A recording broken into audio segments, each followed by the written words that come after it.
Hello tuan-tuan peniaga dan pelabur. Terima kasih banyak kerana memberi perhatian kepada kami. Penonton yang dihormati, saya minta Anda memberikan tanda tangan kepada video ini. Suka Anda sangat diperlukan untuk pembangunan saluran Guru Markets. Kita akan melihat petunjuk utama Syarikat Kaltura Inc., ticker KLTR. Ulasan ini dibuat menggunakan maklumat semasa setakat 23 September 2024. Secara klasifikasi Guru Markets Perbadanan Kaltura, Inc., tergolong dalam subkategori Advertising, 58 organisasi mengambil bahagian dalam perbandingan yang sangat mewakili. Mari kita mulakan dengan ringkasan maklumat tentang syarikat. Jika perlu, Anda boleh menjedanya. Kami mengkadangkan untuk mempertimbangkan setiap parameter organisasi berkaitan dengan lebih teliti. Anda boleh pergi ke pangkalan data dengan klasifikasi tikar menggunakan pautan dalam komen yang disematkan. Sila kongsi video ini di rangkaian sosial Anda. Baik, kawan-kawan, kita akhirnya bermula. Permodalan pasaran organisasi Kaltura Inc. ialah 0,2 bilion dolar. Dan huruf besar subkategori ialah 150 bilion dolar. Kaltura Inc. menyumbang bahagian sebanyak 0,135%.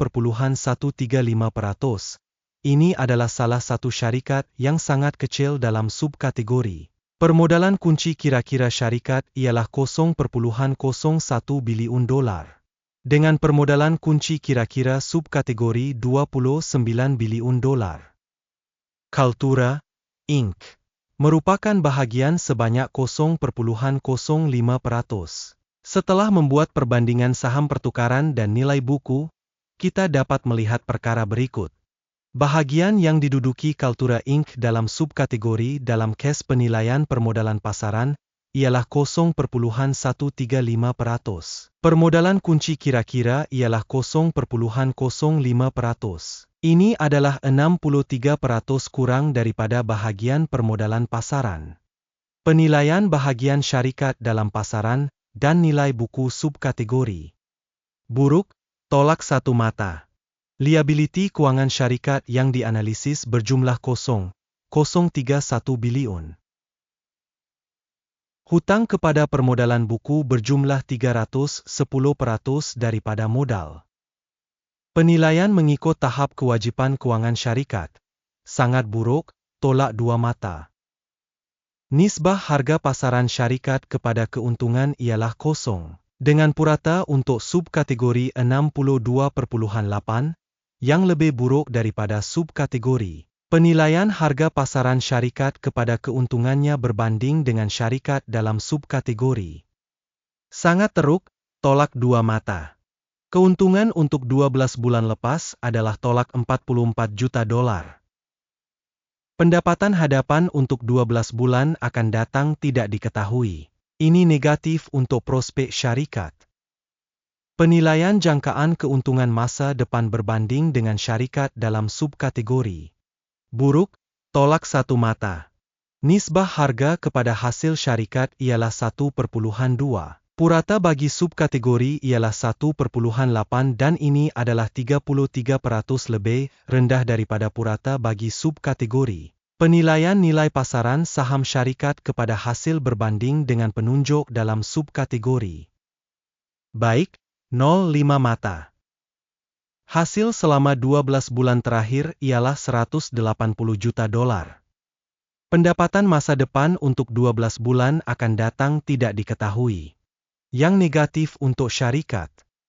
Menilai unjuran prestasi jualan masa hadapan berbanding prestasi subkategori. Buruk, tolak satu mata. Jika Anda berminat dengan analitik kami.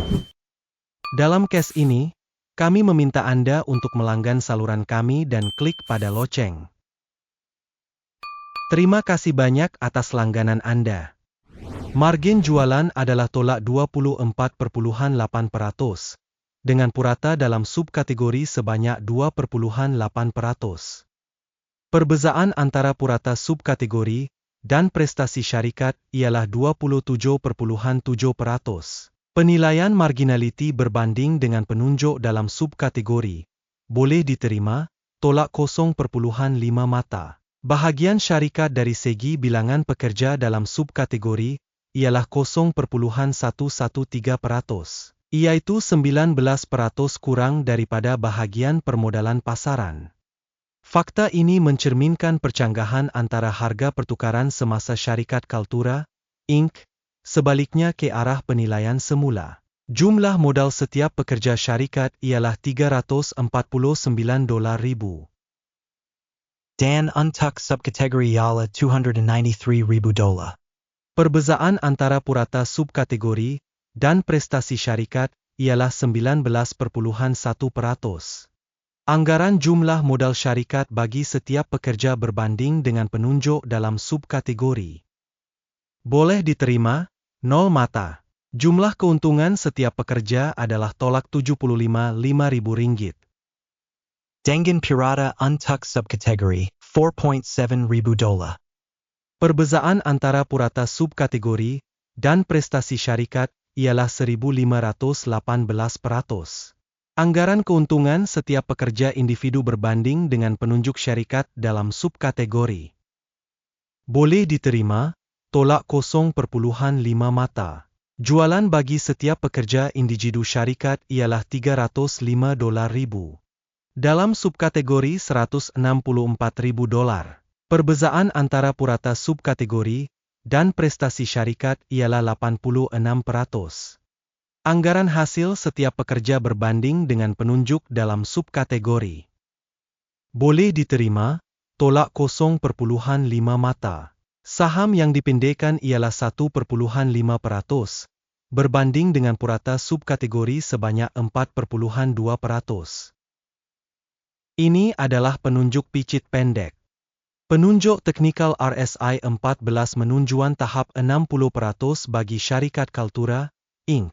Dalam subkategori, tahap RSI 14 adalah lebih kurang 51%.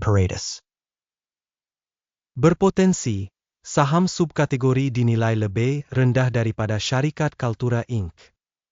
Membandingkan dinamik harga saham syarikat Kaltura Inc. dan saham subkategori. Kita dapat melihat bahawa lebih 12 bulan saham Kaltura Inc. menunjukkan perubahan tolak 26,1%. Terhadap perubahan harga dalam subkategori 13,8%. Ini pastinya tidak bermakna apa-apa, tetapi Anda perlu mengambil perhatian fakta ini. Jumlah keputusan adalah seperti berikut, tolak 8 daripada 10 mata. Keputusan purata untuk subkategori ialah 0.3 mata. Jika Anda melihat secara meluas, dalam pasaran secara umum, kita melihat bahawa hasil purata untuk keseluruhan pasaran saham secara keseluruhan ialah 0.3 mata. Terhadap market tolak 8 mata daripada Kaltura Inc. Mari pergi ke jadwal pesanan, yang tersedia untuk semua orang pautan kepadanya ada dalam alasan yang disamakan. Jadwal pesanan mengandungi semua keputusan yang dibuat sebelum ini oleh sistem penilaian maklumat dan rujukan guru markets. Akses kepada jadwal pesanan adalah percuma dan terbuka, pautan dalam ulasan yang disematkan. Hasil daripada penilaian tersebut Kaltura, Inc. Guru Markets membuka pesanan kerana fakta bahawa Kaltura Inc. salah satu syarikat yang paling dinilai terlalu tinggi dalam subkategori. Terima kasih semua karena menonton video ini dan menggunakan sistem bantuan guru markets. Anda semua sememangnya penonton terbaik.